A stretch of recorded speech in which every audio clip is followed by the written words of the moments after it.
The FBI called on a Tuesday morning at 9:15. I know the exact time because I wrote it down.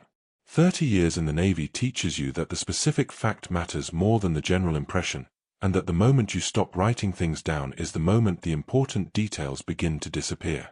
The agent's name was Patricia Wells. She said she was calling about Douglas Mercer. I said, "Is Douglas all right?" There was a pause. Just long enough to tell me everything I needed to know about what was coming before it came. She said, "Mr. Harland, Douglas Mercer was arrested this morning. He has been running a fraudulent investment scheme targeting retired military officers and their families. Your accounts, all 4 of them, have been transferred out. I need you to go to your bank today and freeze everything remaining." I sat down. I was standing at my kitchen counter and then I was sitting at the table, which sometimes happens when information arrives in a form the body receives before the mind does. I said, "How much?" She said, "We believe the total amount removed from your accounts over 38 months is approximately $840,000. $840,000. 30 years of the Navy. Margaret's life insurance. 4 decades of accumulated savings from a man who had lived simply and invested carefully and trusted the one person he had chosen to trust with the management of what that life had built." Then Agent Wells said something else. She said it carefully, the way people say things they know will land heavily. She said, "I also need to tell you that 6 months ago, we sent a notification to all investors in Mr. Mercer's fund, advising them of our investigation and recommending they seek independent review of their accounts."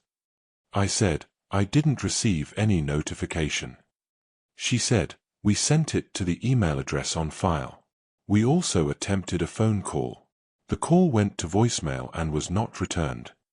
I sat at my kitchen table and I thought about 6 months ago.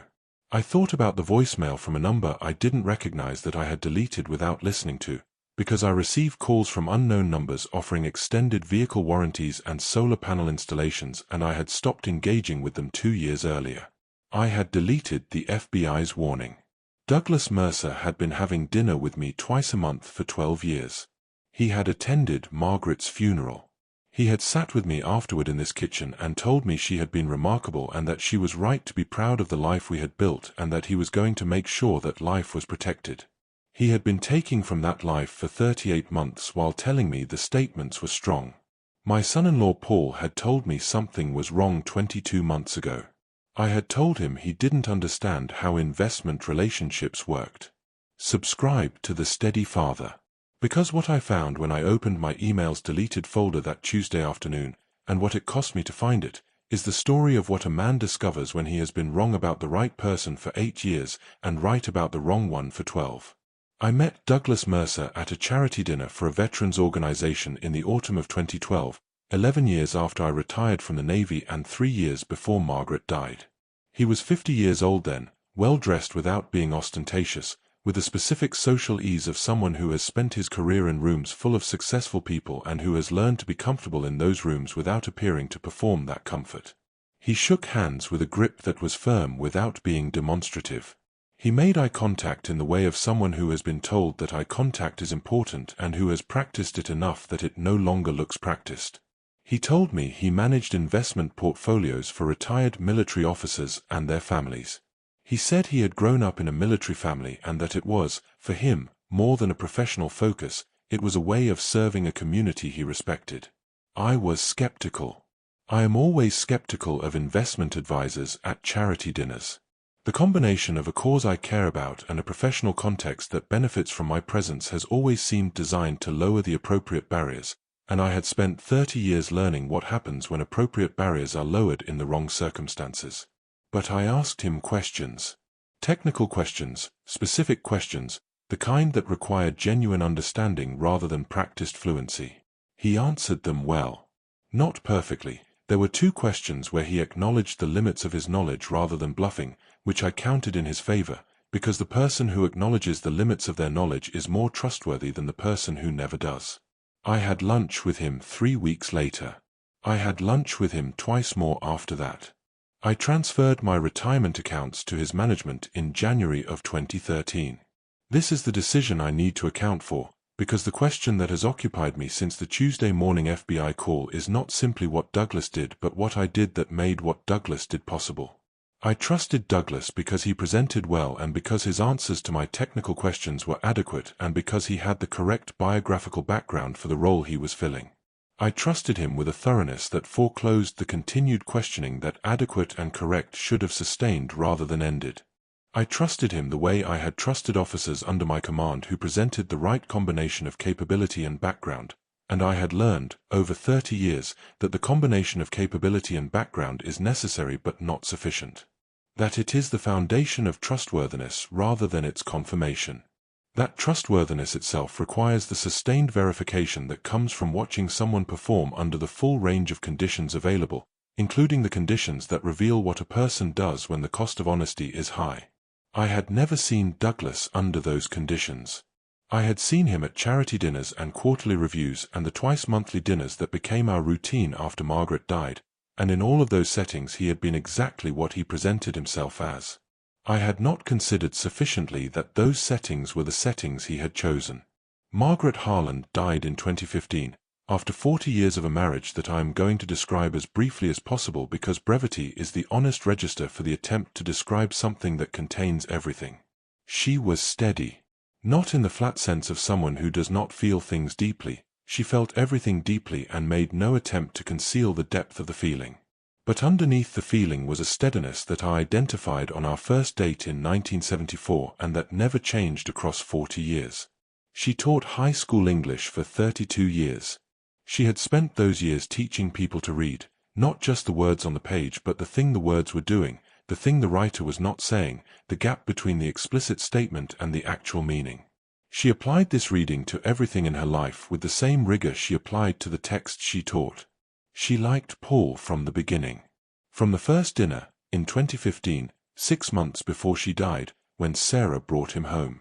I remember the specific quality of Margaret's attention during that dinner, the way she asked him questions that were genuinely curious rather than evaluative, the way she laughed at things he said with the specific laugh she reserved for things she found genuinely funny. At the end of the evening, when Paul had gone and Sarah had gone, Margaret said, "He sees things clearly. I think he sees you clearly." I said, "His quiet." She said, "His listening." She died 6 months later. Paul was at the funeral. He stood beside Sarah with the specific quiet presence of a man who understood that the most useful thing he could do in that space was simply be there, and he was simply there, completely, without the performed condolence of people who need the bereaved to know they are performing it. I noticed this. I did not change my assessment of him.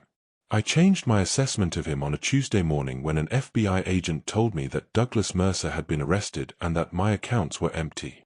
I want to tell you about a specific dinner with Douglas 18 months before the arrest, because it is the moment I should have seen what Paul had already seen. We were at a restaurant we had been going to for 8 years, and the conversation had moved to the subject of people who had made poor financial decisions and the role that misplaced trust played in those decisions.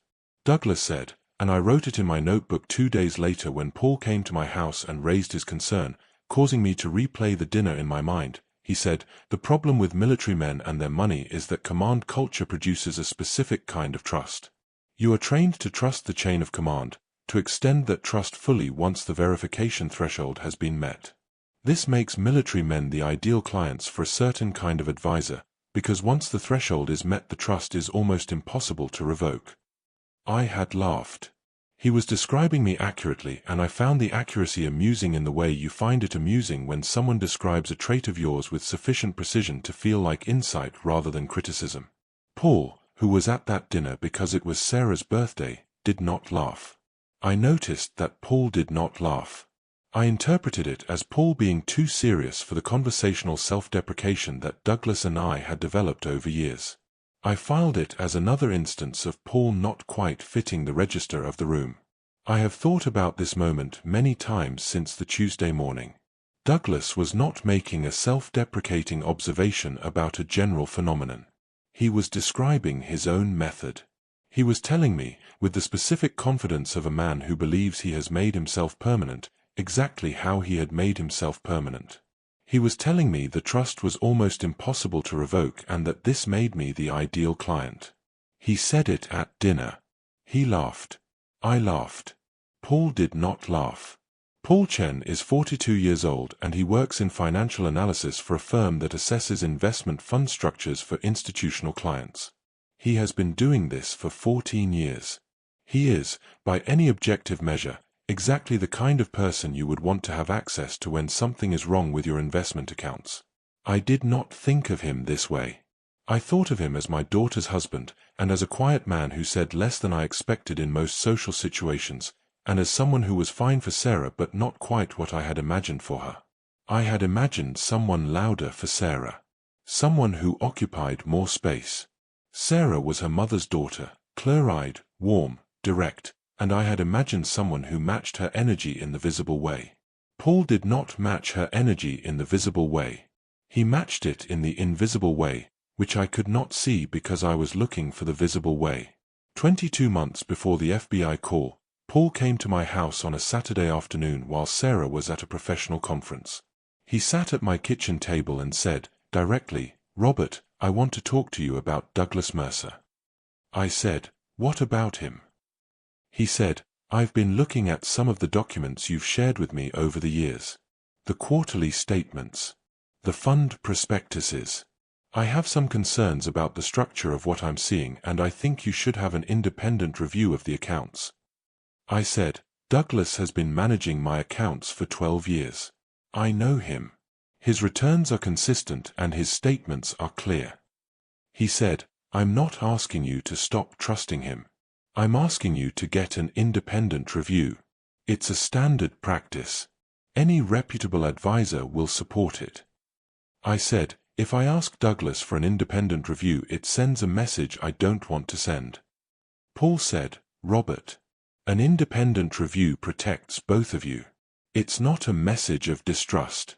It's a standard fiduciary practice." I said, "I don't think an independent review is necessary." Paul said, "Okay."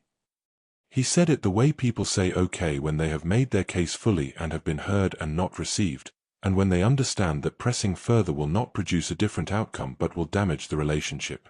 He said it with the specific restraint of someone who knows when to stop. He stopped. He drove home. I did not understand for 22 months what that restraint had cost him. When Agent Wells told me the FBI had attempted a phone call 6 months earlier, I went immediately to my voicemail deleted folder. The FBI's call had come approximately 6 months ago. My last inbox clearance had been approximately 4 months ago. If the voicemail had arrived 6 months ago, it had been in the inbox for 2 months before I cleared it in a batch, the way I always clear it, all at once, without listening to the ones from numbers I don't recognize. The deleted folder retains items for 30 days. 6 months was too long. The voicemail was gone.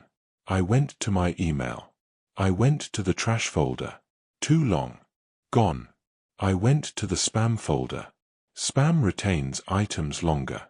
I scrolled backward through 6 months of captured correspondence looking for anything from a government domain, anything with Douglas's name, anything that might have been the thing that could have changed everything. Nothing. I sat at the table with my phone and my laptop and the specific helplessness of a man who understands that the information he needed was available and is no longer available, and that the gap between available and no longer available is the gap in which $840,000 disappeared. Then I opened my email inbox. I searched for Paul Chen. Paul had sent me 3 emails over the 17 months since the Saturday visit. The first, 3 weeks after the visit, "Robert, I wanted to follow up. I've done additional analysis on the fund documents you shared with me and my concerns have increased. I'd be happy to walk you through what I'm seeing if that would be useful. I'm not trying to tell you what to do, I'm trying to make sure you have the full picture. Please let me know." I had not replied. The email showed as read. I had opened it and not replied. The second, 2 months after the first, "Robert, I don't want to be a nuisance, but I want to make sure the offer is still open. Some of the transfer patterns in the statements you've shared over the years continue to concern me.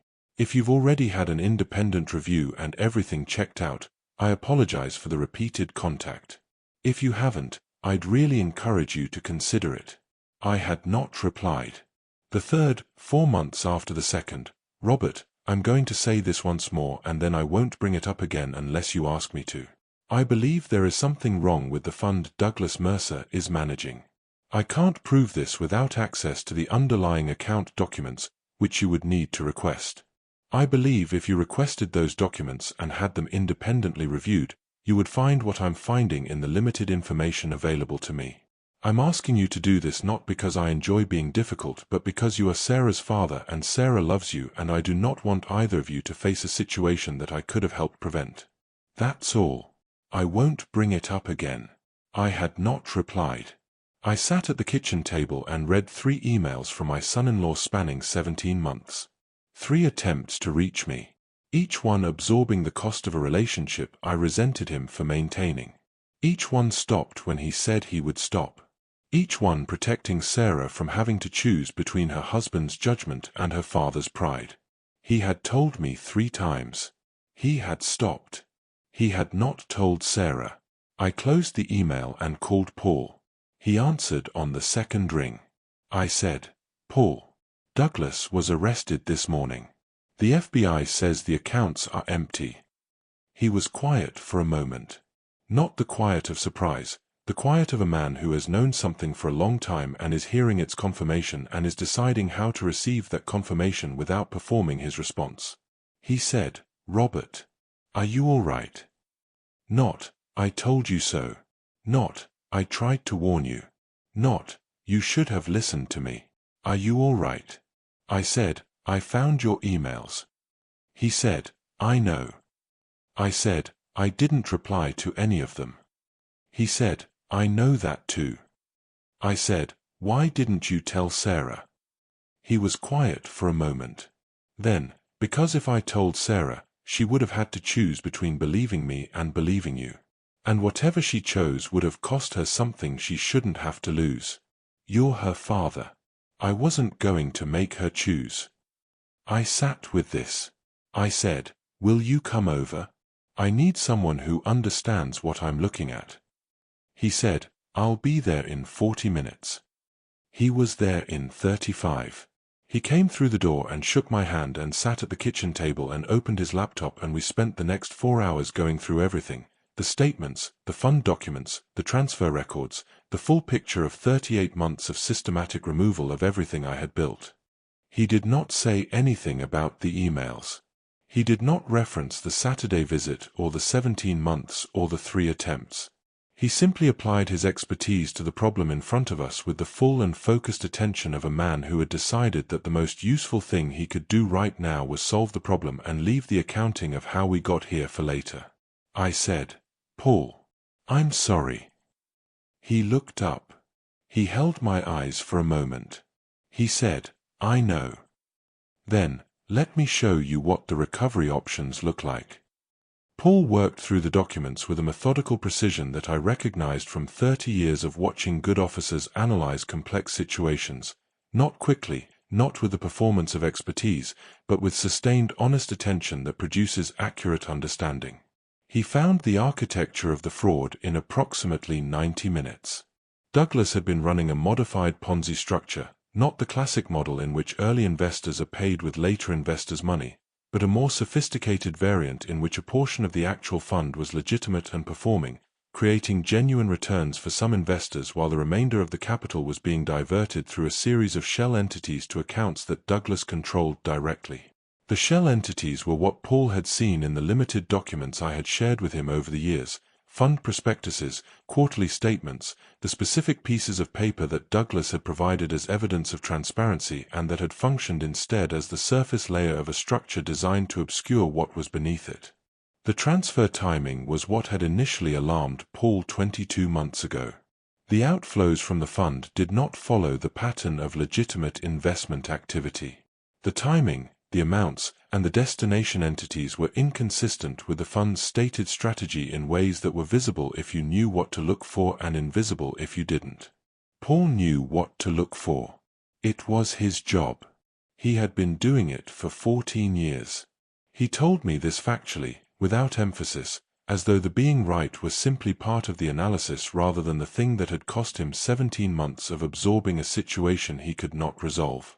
I said, How long have you known it was this serious? He said, I suspected a meaningful problem from the beginning. I knew it was serious about 14 months ago, when you shared the Q3 statement and the transfer pattern had escalated significantly. I said, you sent me the last email 10 months ago. And then you stopped. He said, I told you I would stop. I stopped. I said, Paul, I'm sorry. He said, I know, Robert. Then he showed me the recovery options. The full weight arrived 3 days after the Tuesday morning, on a Thursday evening when the immediate activity had settled enough for the thing itself to be felt. I sat in the chair in my study, the one I have always worked in, beside the window that looks onto the garden Margaret planted in the second year we lived in this house and that I have been tending since she died. I thought about 12 years. 12 years of dinners and quarterly reviews and the calls on the difficult Tuesdays and the attendance at Margaret's funeral. The specific texture of a friendship that I had believed was real and that had been, at minimum, not entirely what I believed it was. I thought about Douglas saying, at dinner 18 months before the arrest, that military men are the ideal clients because the trust is almost impossible to revoke. I thought about laughing. I thought about Paul not laughing. I thought about Paul sitting at my kitchen table for 4 hours on a Tuesday and applying his expertise to the problem with the selflessness of someone who has absorbed 17 months of being disbelieved and who has decided that the most useful thing he can do right now is be useful. I thought about Margaret saying, on the first evening she met him, he sees things clearly. I think he sees you clearly. I thought about 8 years of dinners at which I had found Paul too quiet and not quite what I had imagined for Sarah, and about what that assessment had been built from, which was the preference of a man who had spent 30 years in an institution that valued the visible demonstration of confidence and who had come to associate that visible demonstration with the underlying quality itself. Paul did not visibly demonstrate confidence. He was confident in the way of someone who has nothing to demonstrate, because the confidence is so complete that it does not require performance. He said what he saw. He stopped when he said he would stop. He protected Sarah from having to choose. He came when I called and he did not say I told you so, and he found the architecture of the fraud in 90 minutes and he showed me the recovery options and he drove home. He had been exactly what Margaret said he was from the first evening. I had not seen it. I sat in the study chair on Thursday evening and felt the full weight of 8 years of being wrong about the right person and 12 years of being right about the wrong one, and the specific compound loss of those 2 mistakes landing simultaneously. I said Margaret's name out loud, once. The way you say the name of someone who told you something important that you were not ready to receive, when the importance has been conclusively demonstrated by the worst possible evidence. She had seen Paul clearly from the first evening. She had told me he saw things she didn't. She had said, let him. I had not let him. I let him now. Douglas Mercer was charged with wire fraud, securities fraud, and investment advisor fraud. The total amount defrauded across all clients in his fund was approximately $4.2 million. 47 clients, most of them retired military officers or their families, all of them people who had met Douglas at the same kind of charity dinner and who had extended the same kind of threshold met trust that Douglas had described at dinner as almost impossible to revoke. He had known what he was targeting. He had chosen the community deliberately. He had spent 20 years building the specific biographical presentation, military family background, veterans organization involvement, genuine fluency in command culture, that would produce the trust he needed in the community he had decided to defraud. The FBI's recovery effort identified a significant portion of the diverted funds in liquid assets. The expected recovery rate across all clients was approximately 35 to 40%. 35 to 40% of $840,000 was between $294,000 and $336,000. I had lost between $504,000 and $546,000. Approximately. I sat with this for several days. At 71, with a pension that covers basic expenses but not abundantly, the loss of $500,000 from retirement savings is the loss of a specific quality of security that I spent 30 years building and cannot replace. Then Paul called. He had been in contact with Agent Wells independently and had offered to provide the FBI with his analysis of the fund documents as supporting evidence for the prosecution. Agent Wells had accepted. He had not told me he was going to do this. He had simply done it, because it was the useful thing to do and because doing it was available to him. I said, "You didn't have to do that." He said, "I know. I had the analysis. It seemed useful to make it available." I said, "Paul." He said, "Yes." I said, "Your mother-in-law always said you saw things clearly." He was quiet for a moment. Then, "She was a remarkable woman." "She was," I said. "She saw you clearly too." The sentencing was 8 months after the arrest. I submitted a victim impact statement. Paul helped me write it, not the facts, which were mine, but the organization and the sequence. The statement described the financial loss. It described 38 months of quarterly dinners at which Douglas had looked me in the eye and told me my accounts were performing well. It described the call at 9:15 on a Tuesday morning. And it described Paul. I had asked Paul if I could include him. He had said it was my statement and I should write what was true. What was true was that my son-in-law had seen what Douglas was doing 22 months before the FBI arrested him. What was true was that he had tried to tell me 3 times over 17 months and that I had not received what he was telling me.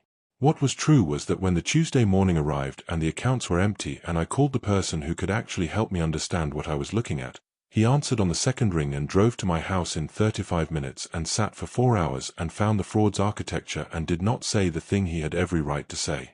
The statement said this: "I want the court to know that the fraud was not possible because I was naive or careless. It was possible because I was wrong about who to trust and right about who to trust, in exactly the wrong proportions and for exactly the wrong reasons. A man who had the expertise to identify the fraud and the character to try to tell me about it was sitting at my dinner table for 8 years. I did not trust him. I did not trust him because I was looking for a specific kind of confidence and he did not display it in the way I was looking for. The Navy teaches you to identify capable officers. It does not teach you that the identification method has limits, or that the person who matches none of your criteria for capable might be the one whose judgment you most need. I learned this on a Tuesday morning from an FBI agent. I should have learned it from my son-in-law. This is not Douglas Mercer's fault. It is mine. I am stating it in this record because the truth of how this happened seems to me as important as the fact that it happened. The judge, a woman of approximately 60 with the specific quality of sustained attention that federal judges develop over years of hearing what human beings do to each other, read the statement aloud. When she reached the paragraph about Paul, she paused for a moment before continuing. The courtroom was very quiet when she finished. Douglas was looking at the table. He had been looking at the table since the proceedings began. He had the specific stillness of a man who has understood that the performance that sustained 12 years of dinners and quarterly reviews is no longer available to him and who is finding, without the performance, that there is less underneath it than he had believed. The judge imposed a sentence of 11 years. I walked out of the courtroom.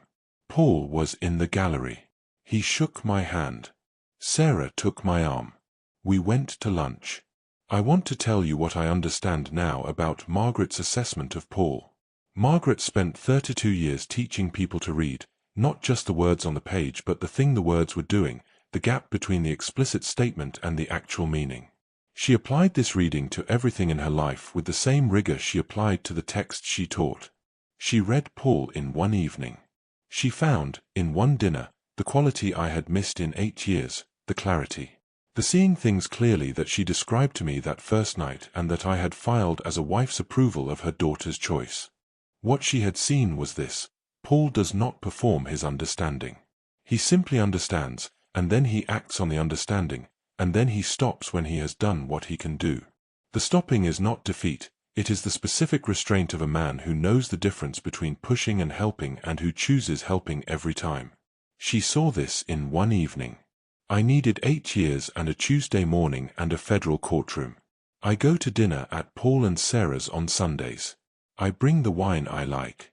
We eat and we talk and Paul says less than most people and more than enough, and Sarah looks at both of us with the expression of a woman who has been watching two people she loves misread each other for 8 years and who is now watching them not misread each other and who is taking care to not make too much of it, because making too much of it would make it fragile. I am not fully worthy of her expression yet. I am trying. Margaret would say, that is enough. Keep trying. I keep trying. I want to say something directly to the people watching this, because this story is not only mine.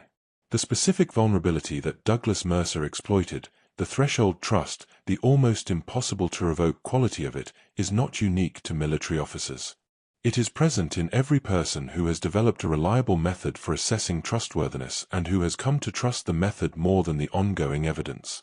Every one of us has a method. Every one of us has people we have cleared through the method. And the people we have cleared are, in some important sense, insulated from new evidence, because the method says they are trustworthy and the method has been reliable, and revoking the trust requires not only new evidence but the admission that the method was insufficient. Douglas understood this. He built his presentation to pass my method. He passed it. And for 12 years I applied the method's conclusion rather than continuing to apply the method itself. This is what Paul understood that I did not. Paul had not passed my method. He was therefore, to my method, unverified. But he was looking at the evidence with a different method, the method of someone who spends his professional life looking at the gap between what fund structures present themselves as and what they actually are. And his method was showing him something clearly that my cleared and insulated trust could not see. I needed to hear the unverified person more than the verified one. I was not equipped to know this. I am equipped to know it now. If there is a person in your life who does not pass your method, who is quieter than you expected, or more direct than is comfortable, or who raises concerns about something you have decided you trust, I am asking you, from the position of someone who has paid a very high tuition for this specific lesson, to hear them. Not to automatically defer to them. Not to abandon your own judgment. But to hear them. To receive what they are offering as information. To ask what they are seeing and why, and to let the answer be what it is rather than what your existing conclusions need it to be. Paul was seeing clearly for 22 months. I was not hearing him. The gap between those two things is the gap that $840,000 fell through. Hear the person who sees clearly, even when, especially when, they are not the person your method would have chosen. Margaret knew. She always knew. I know now. I want to tell you about the other 4 to 6 people, because the story I have told you is primarily mine, but the 4 to 6 others are also part of what Douglas did and what he targeted and why the targeting worked. They were, almost without exception, people like me. Retired from services that had given their working lives structure and purpose and community. Widowed in many cases, or with spouses whose trust in a specific person mirrored their own.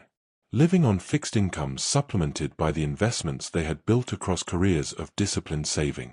Trusting Douglas because he had presented correctly at the right venue and answered the right questions with sufficient adequacy and maintained the friendship with sufficient consistency. He had attended 11 funerals in 12 years. Not only Margaret's, 11 funerals of spouses and family members of clients, at which he had appeared with the specific grief-adjacent presence that each situation required. He had sent cards.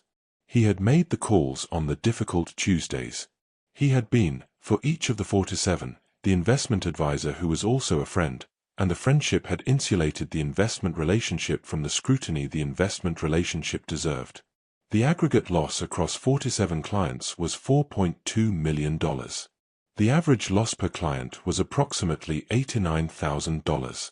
Some had lost less than I had. Some had lost more. The specific distribution of loss corresponded, in ways that the FBI's financial analysis made clear, to the specific depth of the friendship in each case. The clients Douglas had invested the most personal capital in were the clients from whom he had taken the most financial capital. He had measured the trust and taken in proportion to it. I sat with this for a long time after Agent Wells explained it. The specific calculation involved, the relationship between the investment of personal attention and the extraction of financial return, is the thing that tells you most clearly what you are dealing with when you are dealing with someone like Douglas Mercer. He was not a person who became fraudulent at some point in a relationship that began as genuine. He was a person who had identified fraud as his profession and had constructed friendship as its instrument, and every dinner and every funeral attendance and every call on a difficult Tuesday was part of a system he had designed for a purpose he had determined before any of it began. I do not know if anything about those dinners was genuine. I have stopped trying to determine this because the determination is not available and the attempt is not productive. What I know is that the friendship, whatever its actual content, produced the trust that produced the loss. And the friendship was, in that sense, the method rather than the relationship. This is cold. I am presenting it coldly because the cold presentation is the honest one.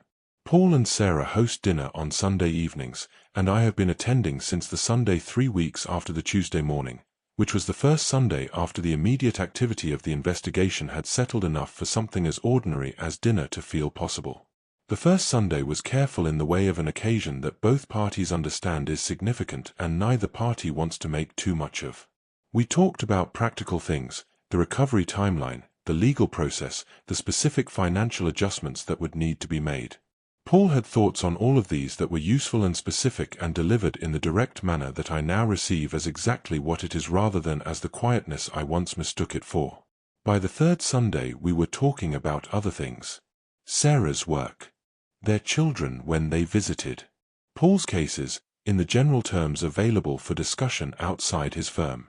The garden Margaret had planted, which I had been trying to maintain since her death and about which Paul had, it turned out, specific knowledge from an interest I had not known he had. He had been a gardener for 15 years. He grew vegetables in a plot behind their house, which I had seen on visits but had not asked about because asking would have required an interest I had not performed. He knew about soil and timing and the specific requirements of the roses Margaret had planted in the second year of our marriage. I did not know this about him. I had not asked. He had not offered, because the offering required the specific invitation of genuine curiosity and I had not provided the invitation for 8 years. He told me about the garden on the 5th or 6th Sunday. He offered to come over on a Saturday and look at the roses, which had been struggling in a way I had attributed to my inadequate maintenance and which he said from my description sounded more like a specific soil deficiency that was addressable. He came on a Saturday. He looked at the roses. He told me what they needed. He came back the following Saturday with the specific amendment the soil required and applied it while I watched and asked questions that he answered with the patience of someone who has been patient for a very long time in many contexts and who finds the patient answering of genuine questions one of the more straightforward pleasures available. The roses improved. They are, at this writing, the best they have been since Margaret was alive to tend them. Paul fixed Margaret's roses. I did not know he had the capacity to do this. I did not know because I had not asked in 8 years of knowing him. I know now. I am asking now, about everything. The financial recovery from Douglas Mercer's fraud has proceeded at the pace of federal legal processes, which is methodical and reliable and slower than human urgency would prefer. The initial seizure of Douglas's accessible assets produced a recovery pool that was distributed to clients on a proportional basis 6 months after the sentencing. My share of the initial distribution was $93,000. The total projected recovery from the ongoing asset liquidation, which Agent Wells updates me on quarterly, is currently estimated at approximately 42% of the total fraud amount, slightly above the initial projection. For me, this means a total recovery of approximately $353,000 against a loss of $840,000. The net loss, after recovery, is approximately $487,000. This number has consequences I am managing. The management is not comfortable but it is manageable, which is a distinction that matters at 71. I am not in financial hardship. I am in a position that is significantly less secure than it would have been without the fraud, and the security I had built across 30 years of careful living is reduced in ways that will require permanent adjustment to the life I had planned. I have made the adjustments. They are the adjustments available to me. I am making them with the specific practical clarity of a man who has spent 30 years making the adjustments required by the situations he found himself in, and who has not stopped being capable of this because the situation is personal rather than professional. Paul has been helpful in the management of the recovery. Not intrusively, he offers what is asked and does not offer what is not asked, which is the same quality he applied to the warnings that I did not ask for and that I should have received anyway. I ask now. He offers what he knows. The process is smoother because of him than it would be without him. I want to be precise about something, because the story I have told involves the specific failures of a method I developed across 30 years of professional experience, and I do not want you to take from this story that the method itself was wrong or that the Navy's teaching was insufficient.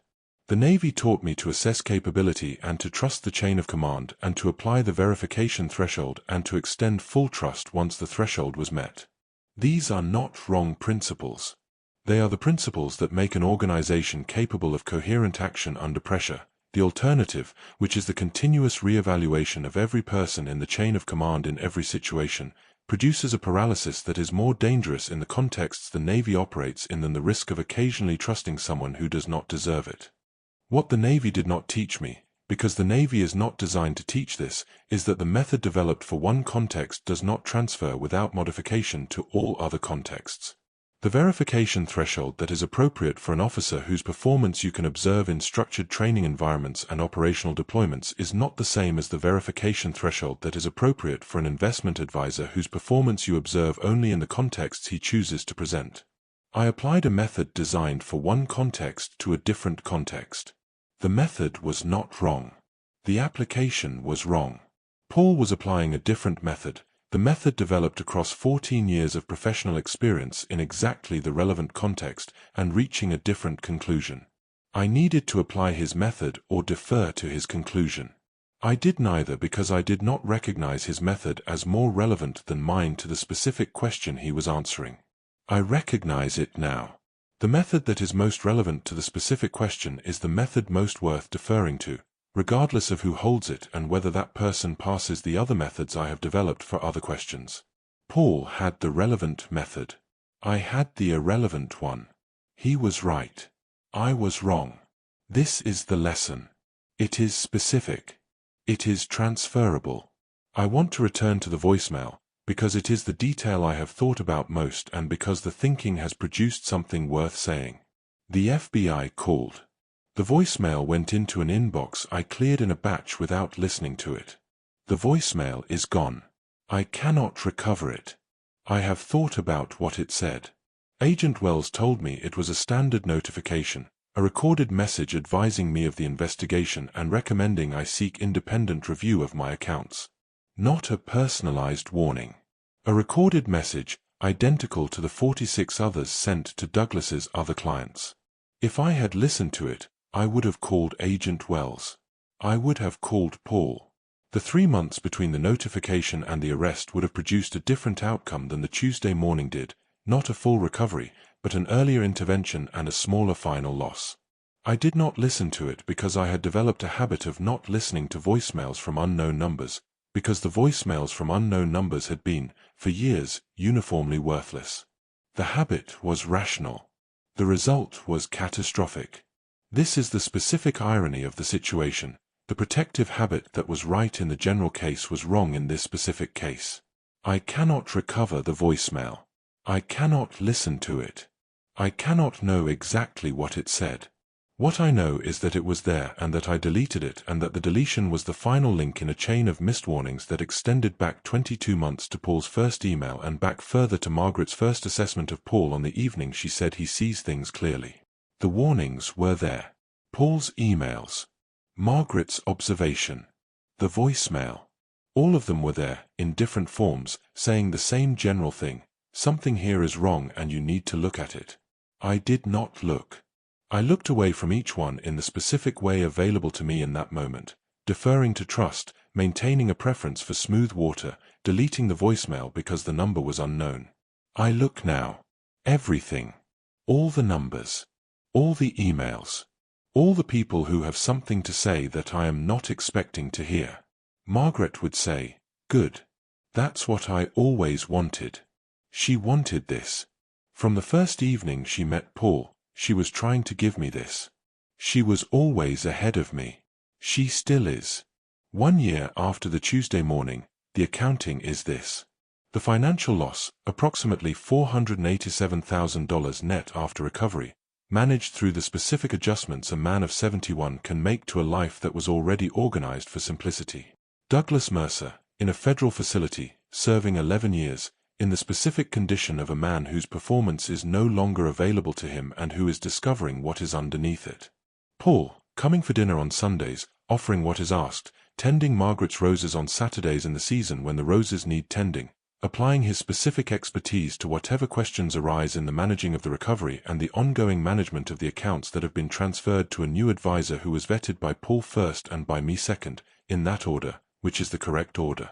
Sarah, watching her father and her husband with the expression that is less complicated now than it was for 8 years and that has the specific quality of someone who does not need to say anything because the thing itself is saying it. Margaret, in the garden, in Paul's knowledge of the garden, in the assessment she made on the first evening that I received too late, and that is true and has always been true and will be true going forward. The steady father hears the quiet voice now. He answers the second ring. He reads the emails. He listens to the voicemails from numbers he doesn't recognize, every one of them, because the one that matters might be in the batch and the batch only takes a minute and a minute is a much smaller cost than the alternative. He hears what Paul says. He always hears it now. That is the steady father. That is everything.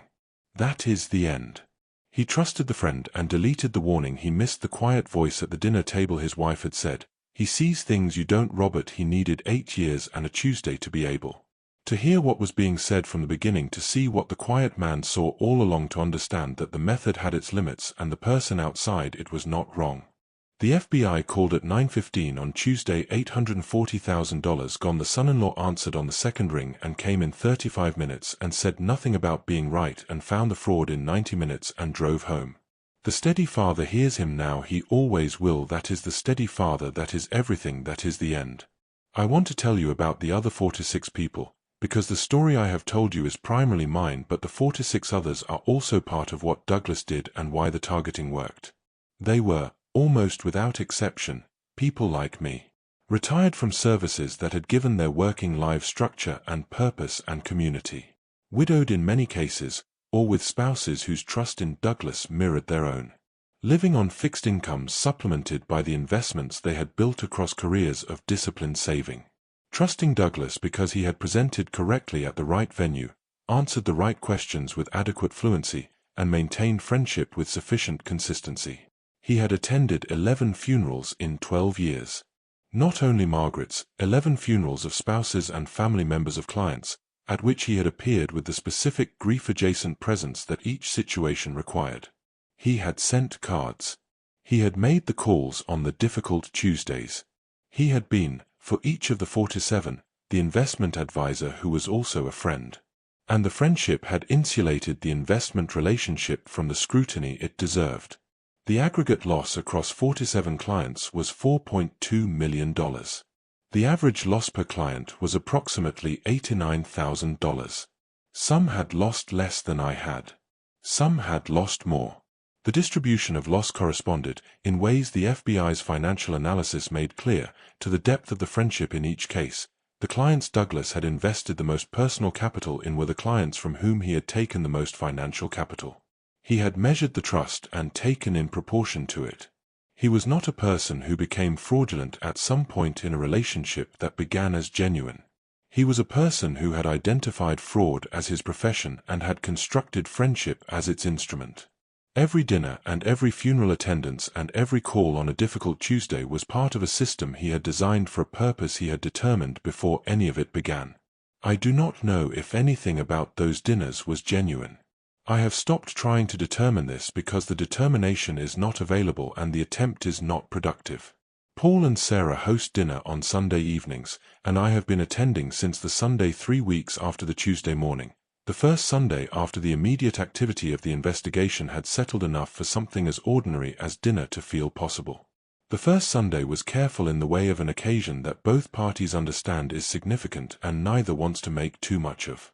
We talked about practical things, the recovery timeline, the legal process, the specific financial adjustments that would need to be made. By the third Sunday we were talking about other things. Sarah's work. Their children when they visited. Paul's cases, in the general terms available for discussion outside his firm. The garden Margaret had planted, which I had been trying to maintain since her death and about which Paul had, it turned out, specific knowledge from an interest I had not known he had. He had been a gardener for 15 years. He grew vegetables in a plot behind their house, which I had seen on visits but had not asked about because asking would have required an interest I had not performed. He knew about soil and timing and the specific requirements of roses. I did not know this about him. I had not asked. He had not offered, because the offering required the invitation of genuine curiosity and I had not provided the invitation for 8 years. He told me about the garden on the 5th or 6th Sunday. He offered to come over on a Saturday and look at the roses, which had been struggling in a way I had attributed to my inadequate maintenance and which he said sounded like a specific soil deficiency that was addressable. He came on a Saturday. He looked at the roses. He told me what they needed.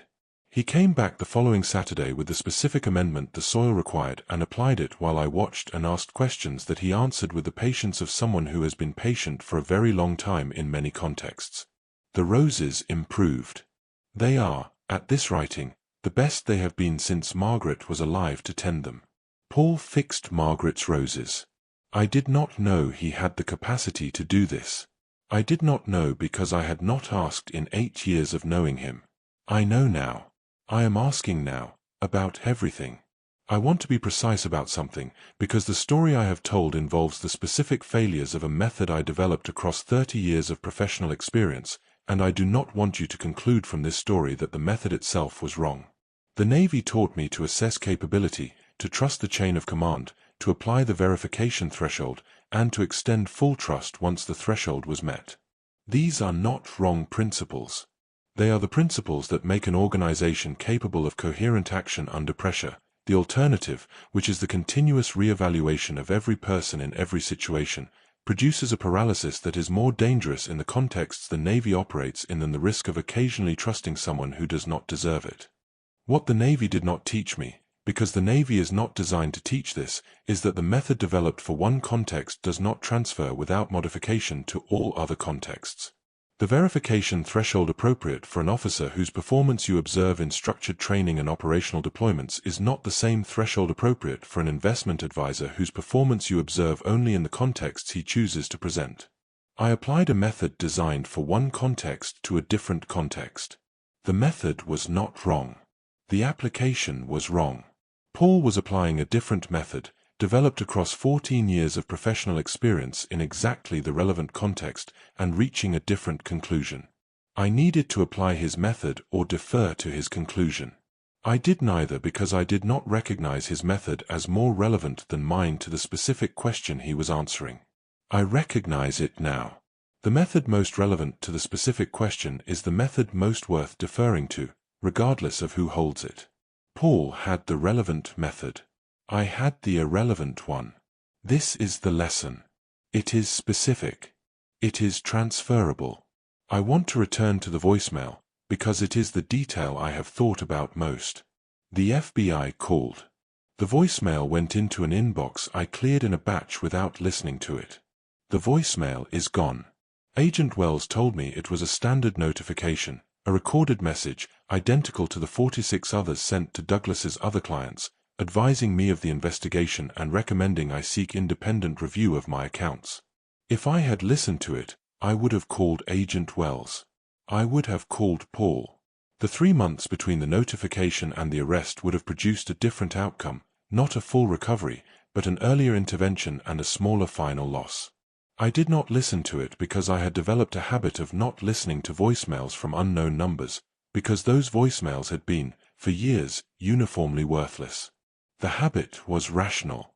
The result was catastrophic. The protective habit that was right in the general case was wrong in this specific case. I cannot recover the voicemail. What I know is that it was there and I deleted it, and the deletion was the final link in a chain of missed warnings that extended back 22 months to Paul's first email and back further to Margaret's first assessment of Paul on the evening she said he sees things clearly. The warnings were there. Paul's emails. Margaret's observation. The voicemail. All of them were there, in different forms, saying the same general thing: something here is wrong and you need to look at it. I did not look. I look now. Everything. All the numbers. All the emails. All the people who have something to say that I am not expecting to hear. Margaret would say, "Good. That's what I always wanted." She always was. 1 year after the Tuesday morning, the accounting is this. The financial loss, approximately $487,000 net after recovery, managed through the adjustments a man of 71 can make to a life already organized for simplicity. Douglas Mercer, in a federal facility, serving 11 years, in the specific condition of a man whose performance is no longer available to him and who is finding, without it, less underneath it than he believed. Paul, coming for dinner on Sundays, offering what is asked, tending Margaret's roses on Saturdays in the season they need tending, applying his expertise to whatever questions arise in the management of the recovery. Sarah, watching her father and her husband with an expression less complicated now than it was for 8 years. Margaret, in the garden, in Paul's knowledge of the garden, in the assessment she made on the first evening that I received too late, and that is true and has always been true and will be true going forward. The steady father hears the quiet voice now. He answers the second ring. He reads the emails. He listens to the voicemails from numbers he doesn't recognize, every one of them, because the one that matters might be in the batch. He hears what Paul says. He always hears it now. That is the steady father. That is everything. That is the end. Agent Wells called me the Monday after the sentencing with an update on the asset recovery timeline. She was precise and professional in the way of someone who has delivered many versions of this update to many people who have lost things they should not have lost, and who understands that precision is more respectful than softening. She told me the initial distribution from the seized liquid assets would arrive in 60 to 90 days. She told me the ongoing asset liquidation would take approximately 18 months and would produce additional distributions on a quarterly basis. She told me the total projected recovery had increased slightly from the initial estimate to approximately 42%, which she emphasized was significantly above the average recovery rate for cases of this type. 42% above average is a specific and limited comfort. I accepted it as the comfort available. Paul helped me restructure the remaining assets and the expected recovery into a financial plan that accounted for the new reality of my retirement. We sat at the kitchen table on 2 consecutive Tuesday evenings, the same kitchen table, the same chair, the same evenings that Douglas had spent at my table for 12 years, and Paul walked me through the restructuring with the same patient specificity he had brought to finding the fraud's architecture. He was direct about the constraints. There was no version of the plan that fully restored what had been lost. The security I had built was permanently reduced. The specific quality of life I had planned for was permanently adjusted. The adjustments were manageable and they were permanent, and Paul said both of these things clearly without softening either. I received them. The directness was useful. The softening would have been less useful. I know this now in a way I did not know it for 8 years of finding Paul too direct. He was not too direct. He was exactly direct. The exact directness was what the situation required, and it was what Paul always provided, and it was what I had been receiving as a deficit rather than as the specific asset it actually was. The garden Margaret planted is in the backyard of the house we bought in 1989. 35 years. Roses along the south fence, which she chose specifically for their fragrance rather than their appearance, on the logic that a garden you can smell from the back porch on a summer evening is more valuable than a garden you can only see. Perennials along the borders. A kitchen garden in the northeast corner that she maintained until she no longer had the energy for it. I have been maintaining the garden since 2015, which is 9 years of learning something I had watched someone else do for 30 years without learning it. The learning has been imperfect and improving in the specific proportion that imperfect and improving tends to be. Faster at the beginning when everything is new, slower in the middle when the basics are established but the expertise has not yet arrived, occasionally surprising when something works better than expected. The roses had been struggling for 3 years before Paul came on the Saturday and looked at them. He walked the south fence and crouched at the base of several plants and looked at the soil and looked at the growth pattern and told me what he saw, which was a pH imbalance in the soil that was limiting the plant's ability to absorb the nutrients they needed. He came back the following Saturday with the amendment. He applied it. He told me what to watch for in the following weeks to confirm the correction was working. The correction worked. The roses in the summer after his intervention were the best they had been since Margaret tended them herself. More blooms. More fragrant. The specific quality of a garden that is being attended to correctly rather than adequately. I thanked him.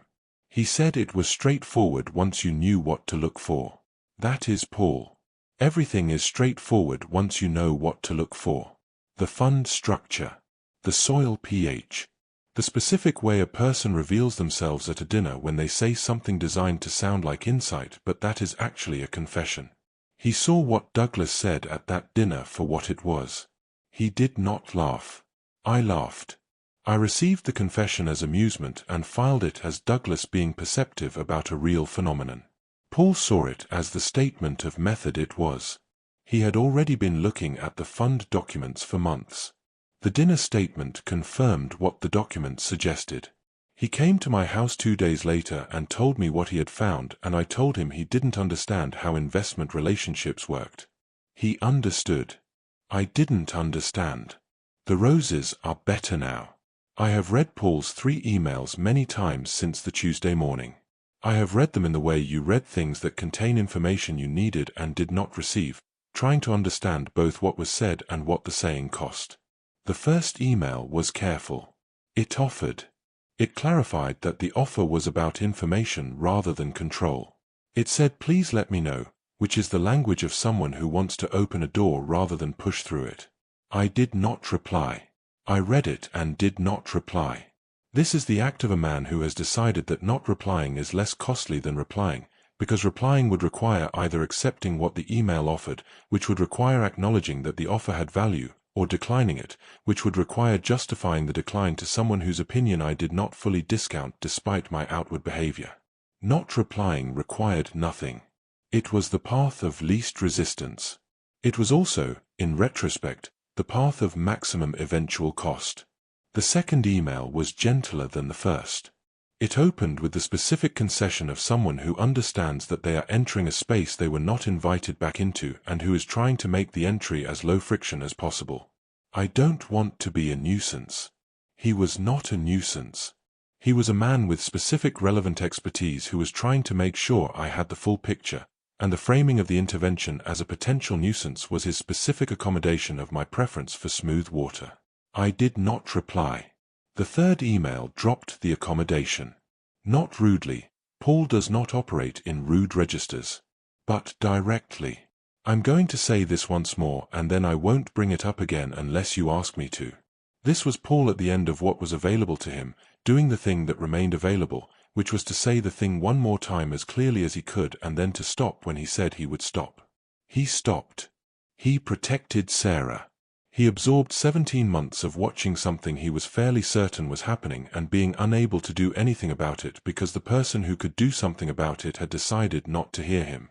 I have thought about those 17 months. About what it costs to watch a situation deteriorate and to be unable to intervene because the intervention is not welcome. About the specific quality of Paul's restraint, not passive, not defeated, but deliberate. He had calculated what was available to him and done everything available and then stopped when stopping was the only remaining option. That is the kind of person who says less than most people and more than enough. That is Paul. I want to tell you something I have not done but that I have thought about doing, because the thinking about it has produced something worth saying even though the doing remains undone. I have thought about writing a letter to Douglas Mercer. I want to say something about habits, because the voicemail I deleted was the product of a habit and the habit was not wrong and the result was catastrophic and the coexistence of those two facts is worth examining. I had developed a habit of not engaging with voicemails from unknown numbers because the voicemails from unknown numbers had been, for years, uniformly worthless. Extended warranty offers. Solar panel installation pitches. Robocalls of every variety. The habit of not engaging was protective and efficient and correct in the general case. The habit was not designed to handle the specific case in which the unknown number was the FBI. The habit did not have an exception for that case because I did not know such a case was possible and therefore could not design for it. This is the nature of habits. They are generalizations applied efficiently to specific situations. The efficiency comes from not evaluating each situation individually. The cost of the efficiency is that the generalization occasionally fails in the specific case that it was not designed to handle. The habit that cost me was the one I am least able to criticize in design terms, because its design was sound. What I can criticize is the absence of a habit that would have counteracted it, the habit of occasionally listening to the unknown number voicemail to confirm that the generalization continues to hold. A spot check. The same principle that good auditors apply when they review a system they have generally verified, periodic confirmation that the verification continues to be warranted. Paul applied this principle professionally.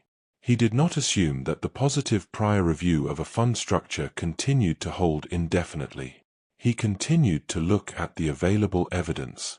He continued to check. He found what the checking revealed. I apply this principle now to the voicemails and to the accounts and to the relationships and to the specific people whose assessments I have decided to trust and whose trustworthiness therefore requires the continued verification that trust sometimes causes us to abandon. Margaret's observation about Paul continues to hold. I am verifying it continuously. Each Sunday confirms it. Each Saturday in the garden confirms it. Each first or second ring when I call confirms it. He is exactly what she said he was. He always was. I am verifying it anyway, because the verification is the practice, and the practice is what produces the trust that is actually warranted rather than the trust that is merely assumed. Robert Harland is 71 years old. He spent 30 years in the United States Navy. He built a retirement on careful saving and trusted management and the specific discipline of a man who understood that the security of later life is built in the decisions of the preceding decades and who made those decisions accordingly. He trusted the wrong person. He mistrusted the right one. He deleted the FBI's voicemail. He lost $840,000. He also received, from a Tuesday morning that cost him everything he thought he had secured, the specific and permanent correction of a mistake he had been making for 8 years about a person who had been right for the full duration of the mistake. He hears Paul now. He hears the quiet voice at the dinner table and the emails from the deleted folder and the careful specific assessment of things that are wrong with the things he trusts. He hears them in the direct register they are delivered in, which is the honest register, which is the only register that produces accurate understanding. He tends Margaret's roses with Paul's guidance, and they are the best they have been since Margaret herself tended them. He goes to Sunday dinners and brings the wine he likes, and he listens more than he used to and asks more questions and receives the answers as the information they are. He answers the second ring. He listens to the voicemails from unknown numbers. He reads the emails. He hears what Paul says. He always hears it now. Every ring. Every email, every dinner, every Saturday in the garden. He is receiving what was always available to him and that he was not previously equipped to receive, and the receiving is the ongoing practice of a man who has learned, at 71, that the method has limits and that the person outside the method is sometimes the most important person in the room. Paul was always the most important person in the room. He just did not match the method. He does not need to match the method anymore. The steady father hears the quiet voice. He always will. That is the steady father. That is everything. That is the end. Margaret used to say that 40 years of marriage teaches you things that no other education provides. She said this not as a romantic statement but as an empirical one, in the way she said most things, as a fact she had arrived at through direct experience and careful attention. What 40 years of marriage teaches you, in her formulation, is the specific, granular, undeniable truth of another person. Not an idealized version. Not the version they present in their best moments or that you carry in your best memories. The actual version, the version that includes all the contradictions and the failures and the specific ways the person is not what you might have wished them to be, alongside all the qualities that make them irreplaceable. She had that knowledge of me. I had it of her. We had built it across 40 years of proximity and conflict and ordinary Tuesday mornings and the specific accumulated truth-telling that a long marriage produces when both parties are committed to honesty over comfort. She had started building it with Paul in the one evening she had.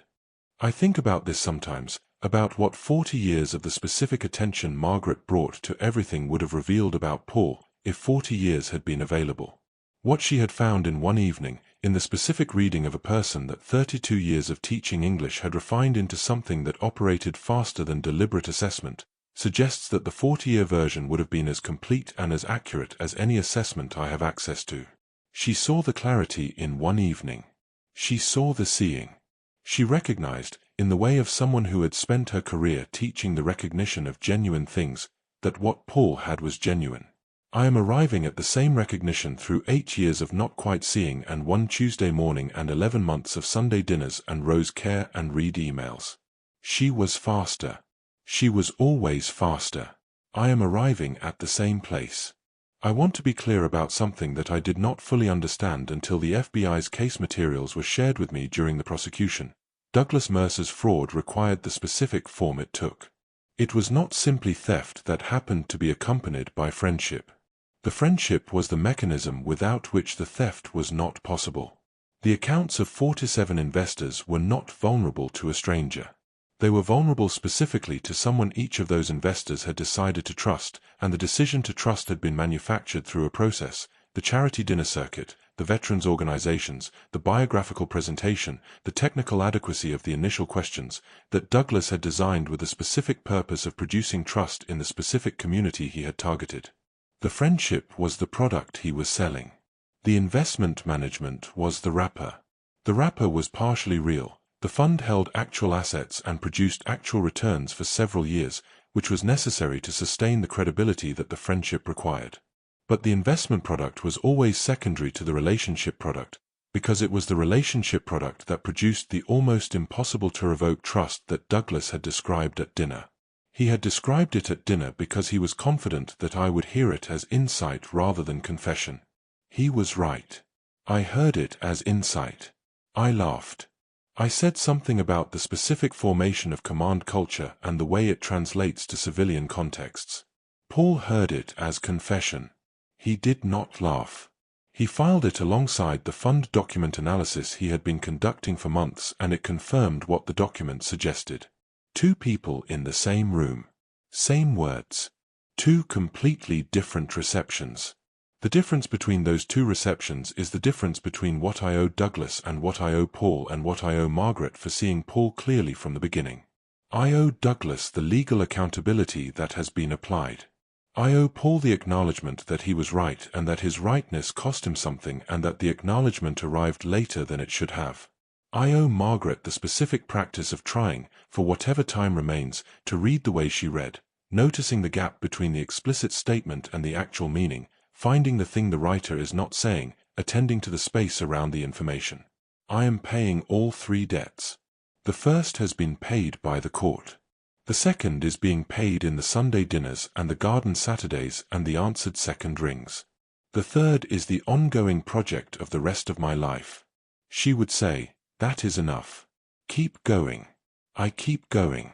At 71 years old, after 30 years in the Navy and 40 years of a marriage that contained everything and one Tuesday morning that reorganized everything that the marriage had left, this is what remains.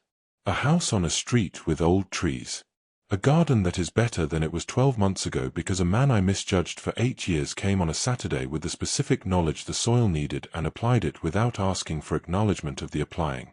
A daughter who makes dinner on Sundays and who looks at her father and her husband with an expression that is less complicated than it used to be, which is the specific improvement available when two people who were misreading each other stop misreading each other.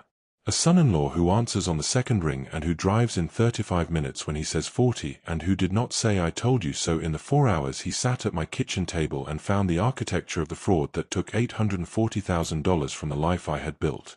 A notebook in which I write the specific facts because the specific facts matter more than the general impression, and the moment you stop writing things down is the moment the important details begin to disappear. 3 emails in a saved folder in my inbox. Read many times. The offer, the follow-up, the final attempt. All three evidence of a man who told me what he saw and stopped when he said he would stop and protected Sarah from having to choose and came when I called and did not say the thing he had every right to say. The memory of a woman who said he sees things clearly, Robert, let him, on the first evening she met him, and who was right about that as she was right about most things and who I am trying to honor in the specific daily practice of letting Paul be what he is rather than what my method would have preferred. The Tuesday morning, the call at 9:15, the agent's name, the pause, the number, which is the worst morning available in the history of what I have built and also the morning that finally produced the correction of the 8-year mistake that had been waiting for the right catalyst. The correction. 8 months old now. Improving at the pace available.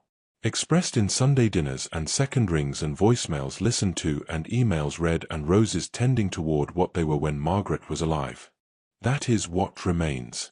That is what is being carried forward. That is enough. That is everything. That is the steady Father. Going forward. Carrying what remains. Hearing what Paul says. Always hearing it now. The end. Paul told me something on one of the Sunday dinners, the 7th or 8th, when the occasion had acquired enough regularity to permit the conversations that require some familiarity to sustain. He said, I want to tell you something about the emails. I said, tell me. He said, writing the third one was the hardest thing I've done in this family. Not because of what it said, I knew what it needed to say. But because I knew that sending it was either going to produce a response or confirm that there was no available response. And I didn't know which outcome would be more difficult to live with. I said, which was more difficult? He said, neither. The outcome was the Tuesday morning, which was different from both. I sat with this. He had been carrying the possibility of 2 bad outcomes for months and had sent the third email anyway because the alternative, not sending it, was worse than either possible bad outcome. I said, you sent it anyway. He said, you're Sarah's father. There wasn't really another option. This is Paul. This is the specific quality of his character that I had been reading as quietness for 8 years and that I now understand as something else entirely, the specific willingness to absorb cost for the people he is committed to, without requiring the cost to be visible or acknowledged. Margaret saw this in one evening. She called it seeing things clearly. What she meant, I think, was that he saw things clearly and acted on the seeing regardless of the cost, which is the specific combination that makes clarity useful rather than merely accurate. Accurate seeing that produces no action is interesting. Accurate seeing that produces the right action at personal cost is the rarer thing. Paul sends the email. He absorbs the non-reply. He sends the next one. He absorbs the next non-reply. He sends the third one and stops. He waits. He answers on the second ring. He comes in 35 minutes. He finds the fraud in 90. He does not say, I told you so. That is the rare thing. That is what Margaret identified. I am receiving it now. I am going to tell you something that may seem small but that I think about often because it contains the whole of what I am trying to carry forward. On the Sunday 4 months after the Tuesday morning, I arrived at Paul and Sarah's house for dinner and I was early, 15 minutes early, which I am not usually because I am punctual rather than early. I rang the bell. Paul answered. I could hear that dinner was still being prepared. Paul stepped aside to let me in and said, come in, Robert. Glass of water while we finish up. I said yes. He poured the water. He set it on the counter. Then he said, I want to show you something. He walked me to the window at the back of the kitchen, which looks onto the garden, his garden, the one I had seen on visits for 8 years without asking about. He pointed at a bed near the back fence. He said, that variety was from your garden. I took a cutting when I came for the roses last month. I looked. The cutting had taken. It was small, just beginning to establish, but the specific leaf pattern and color was Margaret's variety, unmistakable. He had taken a cutting from Margaret's roses and propagated it in his own garden. I did not say anything for a moment. Then I said, you should have asked. He said, I thought about asking. I decided it was the kind of thing she would have wanted done rather than asked about. He was right. Margaret would have wanted it done. She would have done it herself without asking. She would have propagated every rose in every garden of every person she loved without asking, because the doing was the point and the asking was the delay between the decision and the doing. Paul understood this about Margaret from one evening, 9 years ago, before she died, before he had any reason to understand anything about her beyond the dinner conversation. He had held it for 9 years and applied it to her garden. That is Paul. That is what I missed for 8 years. That is what I am trying to see going forward, correctly, with the full attention it has always deserved. The cutting is growing. Margaret's roses are in Paul's garden now. She is still there. In the garden. In Paul. In the Sunday dinners and the second ring and the emails I read and the voicemails I listened to. She is still there. Going forward. The steady Father carries her forward. Every Sunday. Every ring. Every email. Every morning in the garden. He is going forward now. He always will. That is the steady Father. That is everything. That is the end. The FBI called at 9:15 on a Tuesday. He wrote it down. That is what he does. He writes things down because the specific fact matters more than the general impression, and the moment you stop writing things down is the moment the important details begin to disappear. He wrote down the time and the name and the number and the amount, and then he searched his email and found the 3 emails he had not replied to, and he called Paul, and Paul answered on the second ring and came in 35 minutes and sat for 4 hours and found the architecture of the fraud and did not say the thing he had every right to say and drove home. In the morning he read 3 emails from a man who had been trying to tell him for 17 months, and he understood, finally, what Margaret had seen in one evening. He is going forward now. He hears the quiet voice. He always will. That is the steady Father. The end. I have been making a list, in the notebook where I write the specific facts, of the things I know now that I did not know before the Tuesday morning. Not the facts of the case, those are in a different section. These are the things the case taught me about the world and about myself that are worth carrying forward. The first thing, the trust you have already extended to someone is not evidence that the trust continues to be warranted. It is evidence that it was warranted at the point of extension. Continued trust requires continued verification, and the comfortable avoidance of verification is not the same as the verification itself. The second thing, the person who does not fit your method of assessment is not therefore unaccessible. They are accessible through a different method, and that method may be more relevant to the specific question at hand than the method you have developed for other contexts. Finding the right method for the specific question is the ongoing work of honest assessment. The third thing, the person who stops pushing when they have said they will stop is telling you something important about their character. They are telling you they can be trusted to do what they say they will do. Douglas pushed continuously, in the subtle way of someone whose financial interest required my continued engagement. Paul stopped when he said he would stop. The stopping was information I did not read. The fourth thing, the quiet person in the room is not the person with nothing to say. They are the person who has decided that what they have to say is not worth saying in every available moment, which is the specific discipline of someone who understands the difference between speaking and being heard and who values the latter over the former. The fifth thing, the people who loved the person you lost saw things in the people around you that you may not have seen, because their seeing was not filtered through the specific methods you had developed and the specific preferences you had accumulated. Margaret saw Paul in one evening because she had 32 years of reading people and no investment in any particular outcome. Her seeing was clean. Mine was not. I carry all 5 of these things. Going forward. In the notebook and in the practice and in the Sunday dinners and the second ring and the roses that are growing in Paul's garden from a cutting he took without asking because he knew it was the kind of thing that should be done rather than asked about. I want to talk about the second ring specifically, because it is the detail I have returned to most in the 11 months since the Tuesday morning. When I called Paul after reading the 3 emails, I did not know what to expect. I had been wrong about him for 8 years. I had not replied to his emails for 17 months.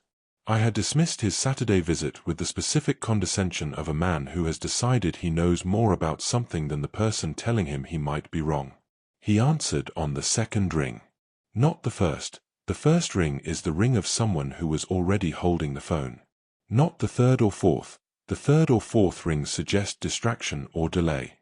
The second ring is the ring of someone who saw the call, knew who it was, and decided to answer without hesitation. He decided to answer. In the moment between the first and second ring, he made the decision. He was not obligated to answer. He had every reason not to answer. He had sent 3 emails over 17 months to which I had not replied. He had made his case and stopped when he said he would stop and absorbed the cost and protected Sarah from having to choose. He had done everything available to him and had been refused every time. The second ring was a decision to absorb one more thing. To answer a call from a man who had not answered his emails and who was probably calling because something had gone wrong with exactly what Paul had told him was going to go wrong. To be useful rather than vindicated. To do the next available helpful thing rather than the available satisfying thing. That is Paul. That is who he is. That is what Margaret saw in one evening. I am still in the process of fully understanding it. I expect to be in that process for the rest of my life, and I find this adequate. The understanding does not need to be complete. It needs to be ongoing. Second ring. 35 minutes. 4 hours. No, I told you so. That is Paul. That is what I have, going forward. That is more than enough.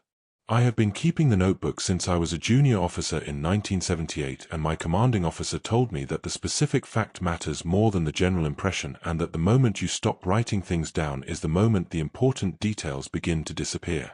I have kept it for 46 years. It has changed form, from a small green government issue notebook to larger personal versions, from paper to occasionally digital and back to paper, because the paper version is more reliable and because I find that writing by hand produces a different quality of attention than typing. The notebook contains facts, specific times, names, amounts, conversations reproduced in the form available to memory, the sequence of events, the specific words, where the specific words matter. It contains the September 15th entry at 9:15 and the name Patricia Wells and the amount $840,000 and the name Douglas Mercer and the word arrested. It contains the note I made 2 days after the charity dinner where Douglas described military men as ideal clients, which I wrote down because something about it stayed with me even though I had received it as insight rather than confession. The note says, DM said military trust almost impossible to revoke once threshold met. Interesting framing. Possibly some personal experience with this phenomenon. Possibly some personal experience. I wrote that. I thought he meant he had observed it in clients. He meant he had designed for it. The notebook contains the entry for Paul's first email, the date I read it, which I know because I was at my desk and I recorded the time, and nothing more, because I did not reply, and recording nothing more is accurate. It contains the entry for the call at 35 minutes arrival time and 4 hours at the kitchen table. It contains the entry for the Sunday dinner 3 weeks later, at which Paul said it was always available information if you knew where to look. It contains the entry for the Saturday with the roses and the cutting he took without asking. It is a record. The specific facts of a life. The facts that turned out to matter and the facts that seemed to matter and the facts that I did not know would matter when I wrote them down. It will contain the Sunday dinners going forward. The second rings. The things Paul says that I am now hearing and that I will record because the recording is the practice and the practice is what makes the hearing permanent. The steady father writes it down. He always will. Specific fact. Specific time. Specific person. Specific outcome. He writes it down and he goes forward. That is the steady father. That is everything. That is the end. Margaret taught English for 32 years and she was, in her own assessment, a teacher of reading rather than a teacher of texts. The texts were the material. The reading was the point. The reading she was trying to produce in 32 years of 9th and 10th and 11th graders was not the decoding of words but the specific quality of attention to what words were doing, what they revealed about the person who wrote them, what they concealed about the person who wrote them, what the gap between the two contained. She produced this quality in many students over 32 years. She produced it, through 40 years of modeling it in daily life, in me, imperfectly, incompletely, but more completely than I would have achieved alone. And she identified it, fully formed and functioning, in Paul on a single evening, because the quality she had spent 32 years trying to develop in students who were learning it for the first time was simply present in him, as though he had learned it elsewhere and from an early age and had been applying it ever since. He had been applying it to Douglas for 22 months before the arrest. He had read the gap between what Douglas presented and what Douglas was. He had read the fund documents and found the gap there too. He had come to my house and offered me what the reading had revealed, and I had not been ready to receive it. The reading was accurate. My reception was not. I am working on my reception. Every Sunday, every second ring, every email from a number I have not seen before, every moment when someone who does not match my method tells me something I was not expecting to hear. I am working on the reading too. It will not reach Margaret's standard. That was her specific gift, refined across 32 years of professional practice and 40 years of applying it to everything. But I am attending more carefully than I was. I am noticing the gap between what is said and what is meant. I am watching where people's eyes go and what they do not say in the moments where they would be expected to say something. I looked at the chair across from mine in my study, the one that sits empty since 2015, on a Sunday evening last month, and I thought, she would be pleased with the Sunday dinners. She would find them overdue by approximately 8 years. She would think Paul is exactly what she said he was, and she would be gracious enough to not say "I told you so," which is the specific grace she would have and that I am trying to develop. "I told you so" is the thing Paul did not say. It is the thing Margaret would not have said. It is the thing the steady father is not going to say to himself either, because "I told you so" applied to yourself is the least useful of all available responses to having gotten something wrong. The useful response is to get the next thing right. He is getting the next thing right. Every Sunday, every ring, every email, every rose. Going forward. Margaret's roses bloom in June. They have been blooming in June for 35 years in the south fence of the back garden, in the specific variety she chose for fragrance rather than appearance, on the logic that the garden you can smell from the back porch on a summer evening is more valuable than the one you can only see. They bloomed last June better than they had since she died. Paul's amendment had worked through the winter and the spring and produced, by the first week of June, a density and fragrance that made the back porch worth sitting on in the evenings in a way it had not been worth sitting on in some years. I sat on the back porch on a Tuesday evening in June, the week before Paul's amendment had been in the soil for exactly 1 year, and I smelled the roses and I thought about the specific chain of events that had produced their current quality. Margaret had planted them in 1989. She had tended them for 26 years until she no longer had the energy. I had tended them imperfectly for 9 years. Paul had come on a Saturday and looked at the soil and come back the following Saturday with the amendment and applied it correctly. The roses required each of these inputs. Margaret's original planting established them. My imperfect maintenance kept them alive. Paul's specific knowledge corrected the soil deficiency that my maintenance had been unable to correct. The cooperation of those 3 inputs produced what I can smell from the back porch on a Tuesday evening in June. That is a metaphor. I am aware it is a metaphor.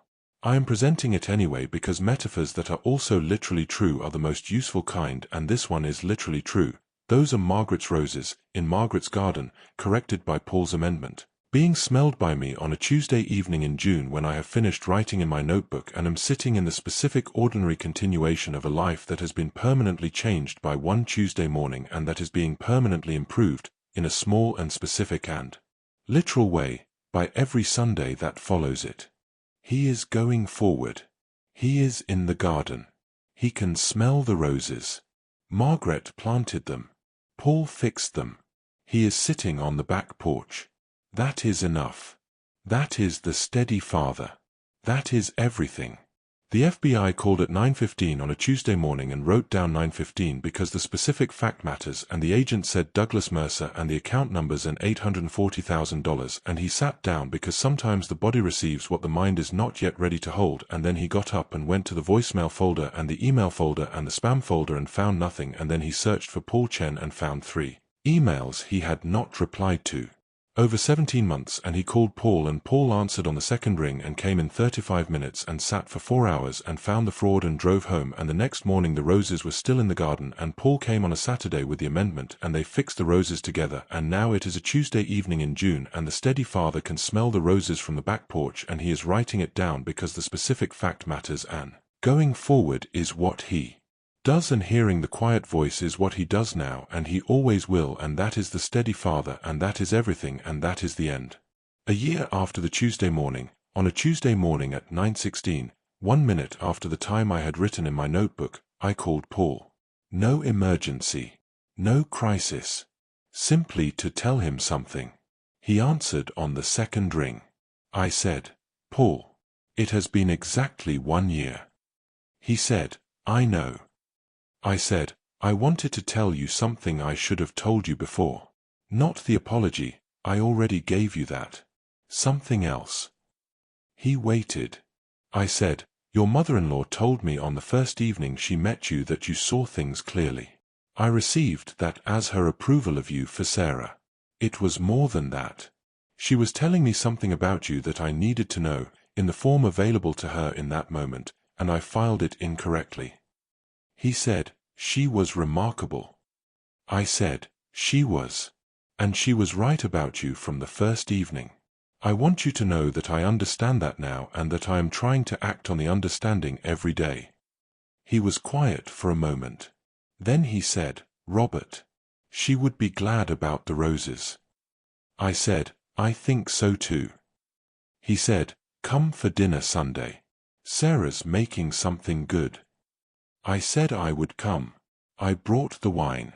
We ate and we talked, and Paul said less than most people and more than enough, and Sarah looked at both of us with the expression, and the garden was visible through the window, and somewhere out there in the June evening the roses were doing what they do when someone attends to them correctly. That is the full accounting. That is what remains. That is what is being carried forward by a man who is 71 years old and who is learning, at 71, to hear the quiet voice and to answer the second ring and to read the emails and to listen to the voicemails from numbers he does not recognize, every single one. Going forward. The specific fact. The specific time. The specific person. Written down. 9:15 on a Tuesday morning. The FBI called. He wrote it down. He is still writing. He always will be. That is the steady father. That is everything. That is the end. The Navy taught Robert Harland to assess. 30 years of it. He assessed the officers under his command and the tactical situations in front of him and the specific trustworthiness of the people on whom his decisions depended. He was good at it. He was good enough at it that he made it 30 years and retired with a record that reflected the competence of someone who had spent 30 years making correct assessments in difficult conditions. And then he assessed Douglas Mercer at a charity dinner and found him adequate and extended the threshold trust and continued investing that trust for 12 years while Douglas took $840,000 and attended 11 funerals and made calls on the difficult Tuesdays and had dinner twice a month and told Robert the statements looked strong. And Robert assessed Paul Chen at a dinner table and found him too quiet and not quite what he had imagined for Sarah and continued finding him insufficient for 8 years while Paul saw the fund documents and recognized the fraud and sent 3 emails and absorbed 3 non-replies and came to the kitchen when called and answered on the second ring and found the fraud in 90 minutes and drove home and came back on a Saturday with the Rose Amendment and took a cutting, without asking because it was the kind of thing that should be done rather than asked about. The assessment that was confident failed. The person who was dismissed succeeded. Margaret saw this in one evening. He needed 8 years and a Tuesday morning and 11 months of Sunday dinners. He sees it now. He is going forward with it now. He hears the quiet voice. He always will. That is the steady father. That is the end.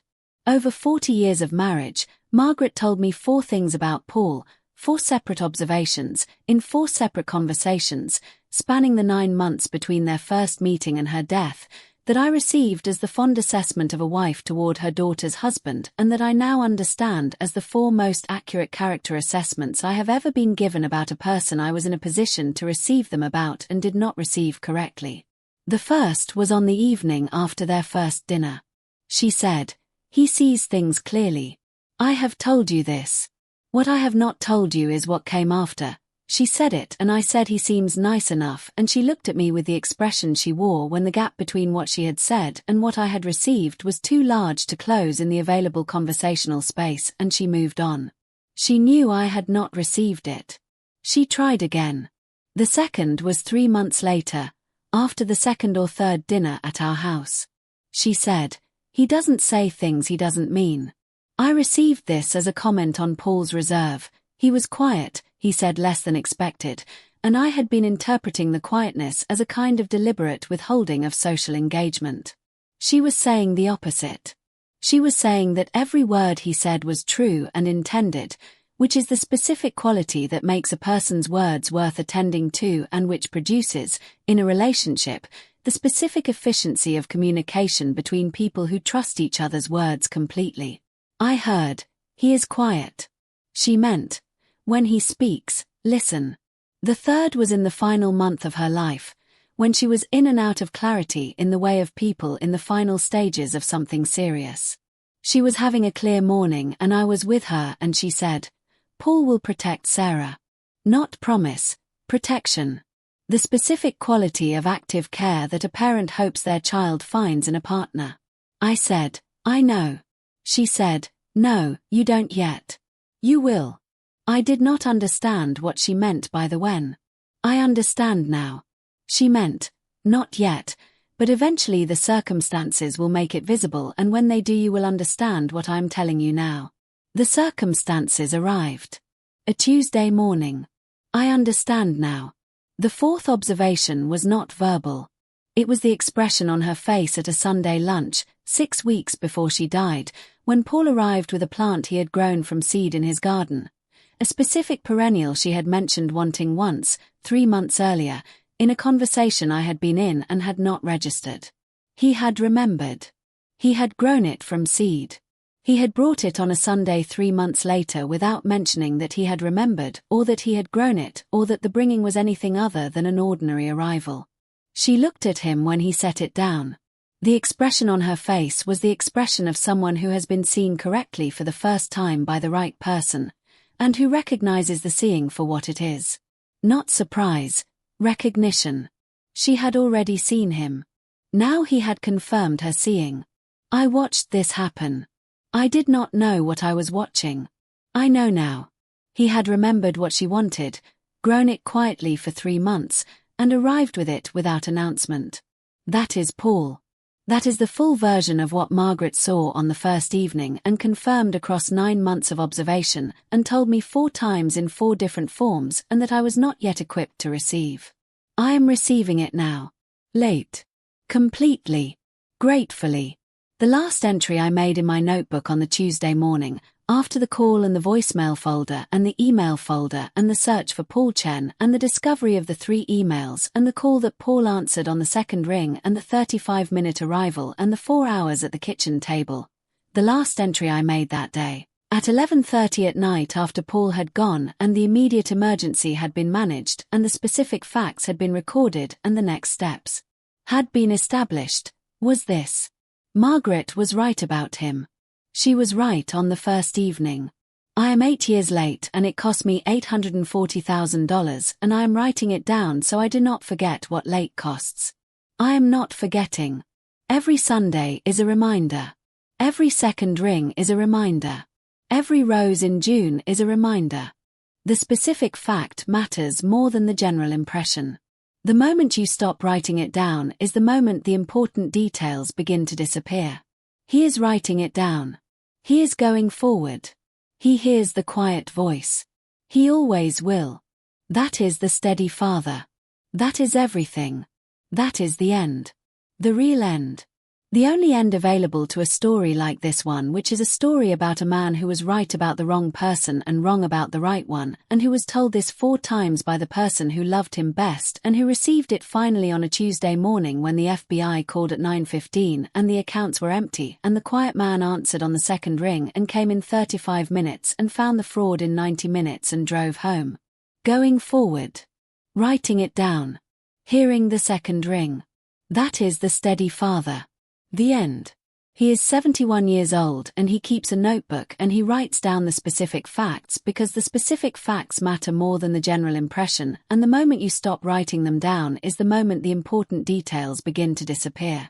He wrote down 9:15 on a Tuesday morning and Patricia Wells and Douglas Mercer and arrested and $840,000, and then he searched the voicemail folder and found it empty and searched the email folder and found it empty and searched the spam folder and found nothing, and then searched his inbox for Paul Chen and found 3 emails sent over 17 months that he had read and not replied to, and he called Paul and Paul answered on the second ring, which is the ring of a man who saw the call and decided without hesitation to answer it despite every reason not to answer it, and who came in 35 minutes when he said 40 and sat for 4 hours and found the architecture of a fraud that had been operating for 38 months and drove home and came back on a Saturday with the Rose Amendment and took a cutting without asking because it was the kind of thing that should be done rather than asked about, and came for dinner the following Sunday and the Sunday after that and every Sunday for 11 months, answering whatever was asked and offering what was not asked only when the offer was available and needed, and never once in any of those 11 months saying the thing he had every right to say. The steady father hears the quiet voice. He writes it down. He goes forward. He answers the second ring. He listens to the voicemails from unknown numbers. He reads the emails. He attends to the space around the information. He hears what Paul says. He always hears it now. Margaret was right on the first evening. He knows it now. He will always know it. That is the steady father. That is everything. Going forward. Carrying what remains. The notebook. The second ring. The roses. The Sunday dinners. Paul. Sarah. Margaret in all of it still. Going forward. The end. The closing song of the steady father goes like this. A man built something across 30 years and trusted the wrong person to protect it and dismissed the right person who tried to protect it and lost $840,000 on a Tuesday morning and found 3 emails he had not replied to and called the person who had sent them, and that person answered on the second ring and came in 35 minutes and found the fraud and drove home and came back on Saturday with the Rose Amendment and took a cutting without asking and answered every second ring after that for 11 months and said less than most people and more than enough and never said I told you so, and the man who had been wrong wrote it all down in his notebook because the specific fact matters more than the general impression, and the moment you stop writing it down is the moment the important details begin to disappear, and he goes forward now every Tuesday morning, every Sunday dinner, every second ring every June when the roses bloom with Margaret's fragrance from Paul's amendment, and the steady father is going forward now and hearing the quiet voice, and he always will, and that is the steady father, and that is everything, and that is the end, and it is enough, and it will always be enough, and going forward is what the steady father does, and he does it with a specific notebook and the second ring and the Sunday dinners and the roses and the quiet voice that was always there, and that he is finally hearing, and that is enough, and that is the steady father, and that is the complete and final and only end available to this story, which is a true story about a man who was right about the wrong person and wrong about the right one, and who finally and at significant cost understood the difference, and who is going forward now with that understanding into every morning that remains. The end. There are specific mornings in the garden when the light comes through the south fence in a particular way and the roses catch it at an angle that produces the specific quality of fragrance that Margaret described as the whole point, not the visual beauty, the fragrance, the thing you carry back inside with you when you go in for coffee that stays in the morning for a while and then fades, and that you spend the rest of the day half remembering. Robert Harland smells the roses on those mornings and thinks about Margaret who planted them, and about Paul who amended the soil that now sustains them, and about the chain of decisions and mistakes and delayed understandings that produce the current state of the garden and the current quality of the Tuesday mornings and the current shape of the Sunday evenings. He thinks about 9:15 on a Tuesday morning and the name Patricia Wells and $840,000 and the second ring. He thinks about 3 emails over 17 months and the non-replies and the patience and the 35-minute arrival and the 4 hours and the no I told you so. He thinks about Margaret saying he sees things clearly. Robert let him. He lets him now. He hears the quiet voice now. The roses are in June. The notebook is on the desk. The Sunday dinner is coming.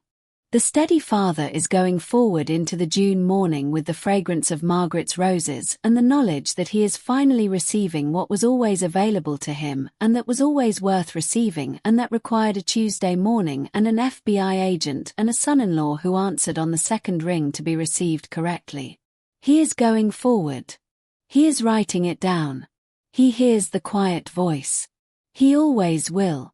That is the steady father. That is everything. That is the end.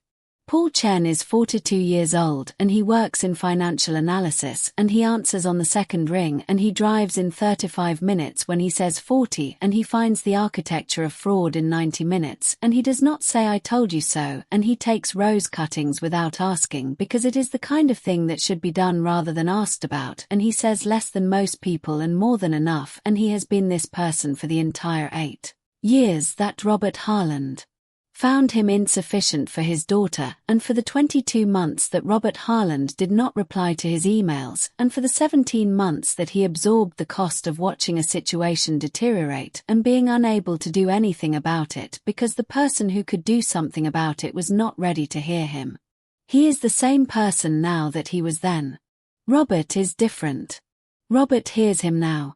Robert writes down the specific facts and goes to Sunday dinners and brings the wine he likes and sits in the garden on Tuesday mornings with the fragrance of the roses that Paul amended and the notebook on his knee and the second ring in his memory and the knowledge that the steady father hears the quiet voice and always will and that this is enough and that it is everything and that going forward is what he does and that going forward with the understanding finally, fully received is the most useful thing available to him and he is doing it and that is the steady father and that is the end. 9:15. Patricia Wells. Douglas Mercer. Second ring. 35 minutes. 4 hours. No, I told you so. The roses. The notebook. The Sunday dinners. Going forward. The end. Margaret Harland taught English for 32 years and she could read people the way she read texts, which is to say she could find the gap between what was said and what was meant and the thing the writer was not saying and the specific quality of attention that produces genuine understanding rather than performed comprehension. She found this quality in Paul on the first evening. She told Robert 4 times across 9 months and he received each telling as the fond assessment of a wife and filed it accordingly. She died in the spring and Douglas Mercer attended her funeral and sat in Robert's kitchen afterward and said she had been remarkable and that he was going to make sure the life they had built was protected. He took $840,000 across 38 months while saying this. Paul sent 3 emails across 17 months and absorbed 3 non-replies and came when called and answered on the second ring and found the fraud and drove home and came back with the rose amendment and the cutting without asking. One man protected with words and took with actions. One man said almost nothing and protected with everything available. Margaret knew the difference on the first evening. Robert knows it now. He goes forward with the knowing. He writes it down. He hears the second ring. He smells the roses. He goes to the Sunday dinners. He carries what Margaret saw and what Paul did and what the Tuesday morning cost and what the understanding is worth and he is going forward with all of it into whatever mornings remain. Going forward. The steady father. That is everything. The end. The steady father's final accounting is this. He trusted Douglas Mercer for 12 years and lost $840,000. He mistrusted Paul Chen for 8 years and gained the person who found the fraud and fixed the roses and answered on the second ring and never said I told you so. The exchange is not symmetrical. The loss is real and permanent and the gain does not offset the loss in financial terms. But in the terms that matter going forward, the terms of who is in the room and what they see and whether you are ready to hear what they see, the accounting looks different. He lost $840,000 and he gained the correct understanding of the only person in his life who had been consistently seeing things clearly for 8 years. He lost the money he cannot fully recover and he gained the relationship he was always going to need. Margaret saw this coming from the first evening. She told him 4 times. He received it on a Tuesday morning. He is going forward with it now. That is enough. That is the steady father. Going forward into every morning with the notebook and the second ring and the roses and the Sunday dinners and the quiet voice that he hears now and will always hear. That is everything. The end. He writes in his notebook every morning. He has done this for 46 years. The notebook has the $915 entry and the Patricia Wells entry and the $840,000 entry and the 3 emails entry and the second ring entry and the 35 minutes entry and the 4 hours entry and the no I told you so entry and the Saturday with the roses entry and the cutting without asking entry and the Sunday dinners entry and the June roses entry and the fragrance from the back porch entry. He is still writing. He will always be writing. The specific fact. The specific time. The specific person. Written down and carried forward, and that is the steady father, and that is the end, and it is enough, and it will always be enough, and going forward is what he does, and that is everything. The end. In the garden on a Tuesday morning in June, the roses are at their best, and Robert Harland stands on the back porch with his coffee and his notebook and the specific fragrance of Margaret's roses that Paul corrected, and he breathes it in, and he thinks about 46 years of writing down the specific facts and about the fact that is worth writing today, which is that he hears the quiet voice and has heard it for 11 months and will hear it going forward for every morning remaining, and that the hearing is the practice, and the practice is the going forward, and the going forward is what the steady father does. That is the steady father. The end. Going forward. Second ring. Notebook. Roses. Sunday dinners. Quiet voice. Always. The end. Margaret said he sees things clearly. Robert let him. She said it on the first evening in 2015, and she said it again 3 months later, and again in the final month, and once more without words in the expression when Paul brought the perennial he had grown from seed without announcing he was growing it. 4 times. Different forms. Same meaning. He sees things clearly. Let him. Robert received all 4 as a wife's approval of a son-in-law. He is receiving all 4 now as the 4 most important pieces of information he was given in the years between meeting Paul and the Tuesday morning that cost $840,000. He lets him now. He hears him now. He writes it down and goes to Sunday dinners and stands on the back porch in June with the fragrance of the roses that are the best they have been since Margaret herself tended them, and that are this way because Paul came on a Saturday with specific knowledge and applied it without requiring acknowledgement of the applying. The steady father hears the quiet voice. He goes forward with it. He always will. That is the steady father. The end. 9:15. Second ring. Roses in June. Going forward. The Navy calls at 9:15. The FBI calls at 9:15. Douglas Mercer has been arrested. The accounts are empty. He writes it down. He searches the voicemail folder. He searches the email folder. He searches the spam folder. He searches his inbox. 3 emails from Paul Chen. 17 months. 3 non-replies. He calls Paul. Second ring. 40 minutes becomes 35. 4 hours at the kitchen table. The fraud in 90 minutes. No, I told you so. Drive home. Saturday with the roses. Cutting without asking. Sunday dinners. June fragrance. The notebook. The specific fact. Going forward. That is the steady father. That is everything. 9:15. Patricia Wells. Douglas Mercer. Second ring. Paul Chen. Margaret. For times she told him. He heard it on Tuesday morning. He hears the quiet voice now. He always will. That is the steady father. That is the end.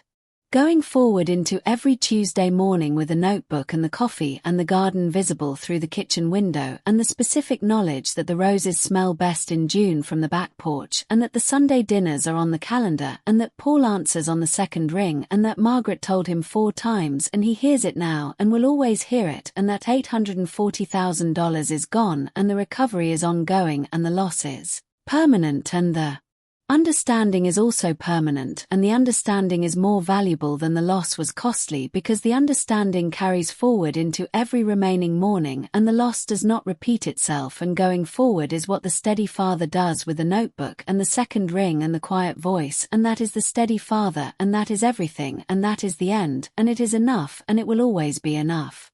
The end. He answered on the second ring. He always does. That is Paul. That is what Margaret saw. That is what Robert knows now. That is the steady father. Going forward. The end. Margaret was right. Robert knows it now. The roses are in bloom. The notebook is on the desk. Paul answered on the second ring. The steady father hears the quiet voice. He always will. That is everything. That is the end. 9:15 on a Tuesday morning. Going forward.